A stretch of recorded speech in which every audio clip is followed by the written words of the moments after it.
আমার একটা ছেলেরে আমি দীর্ঘ 4-5 বছর ধরে দেখতাম, প্রত্যেক মাহফিলে দেখছি হে সামনে বস, আমি বইলেই তারে নজরে পড়তো আমার। পরে একদিন আমি তারে ডাকছি, ডাইকে আমি বললাম তুমি কি করো? কয় হুজুর আমি ঘাস, মানে প্রতিদিন ঘাস কাটি, আর ঘাস কাইটা বিক্রি করি, যা পাই তা দিয়ে সংসার চালাই। তাই বললাম তুমি যে সব মাহফিলে আসো, আমি দেখলাম তোমারে। কয় হুজুরে যখনই আপনার কোনো পোস্টার দেখি, কয় আমি তখন এই ঘাস কাটার টাকার থেকে একটু একটু টাকা জমাই, কয়টা টাকা জমাইয়া গাড়ি ভাড়া মিলাইয়া রাখি, আপনার ওয়াজ শুনতে যাও। তাই বললাম যে মাশাআল্লাহ। তো আমি বললাম যে তো আর কিছু কইবানি? কওদের আমার জীবনের একটা স্বপ্ন আছে, বানিয়াচং হবিগঞ্জ তার বাড়ি।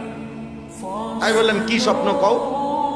আমি 10 টাকা 50 টাকা করে জমাইতেছি, আল্লাহ যদি আমারে কোনোদিন তৌফিক দেয় আমি আমনেরে আমরা এলাকায় দাওয়াত দিয়ে নিয়ে ওয়াজ করাম। পরে আমি বললাম ওহন দাঁড়া, ওহন ডেট লো, এখন নাও ডেট, আজকে তোমারে ডেট দিলাম, হাদিয়া দিতে হবে না, আমি দিমু তোমার, এটা তোমার মাহফিলের সান্দা আমি দেবো, ও আজের টেহা লাগতো না, তুমি যাও, তুমি আয়োজন করো যেখানে কও, তুমি তোমার ঘরে হোক উড়ানে হোক, আমি ওখানে ওয়াজ করি। আমি বলছি আমি যাবো, ডেট দিলাম, যাও।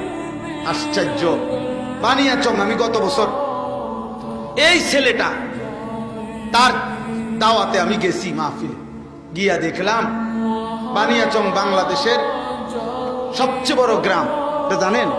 বাংলাদেশের সবচেয়ে বড় গ্রামের নাম হলো এই বানিয়াচং হবিগঞ্জ। এক গ্রাম এক উপজেলা।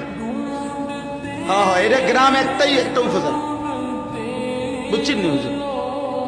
গিয়া দেখছি ওই গ্রামের মানে ওই উপজেলার সবচেয়ে বড় কলেজ হাই স্কুল মাঠ, যেটা বিশাল মাঠ, এই মাঠে এই ছেলে মাহফিল মানে আয়োজন করছে। আমি গিয়া দেখি একেবারে যদি কম হয় মানুষ 15-20 হাজার,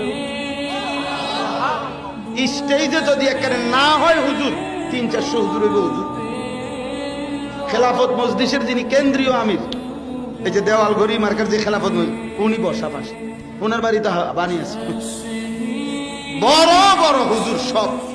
তাই বললাম কি রে কারবারটা কি জানি, কার মাহফিল? হুজুর কইছি তো আমার আইয়া এলাকা, আমার আর দৈর্য দিছে না, সব আলেম ওলামা পাবলিক মিল্লা এই মাহফিলে এত বড় বানাই ফেলছে।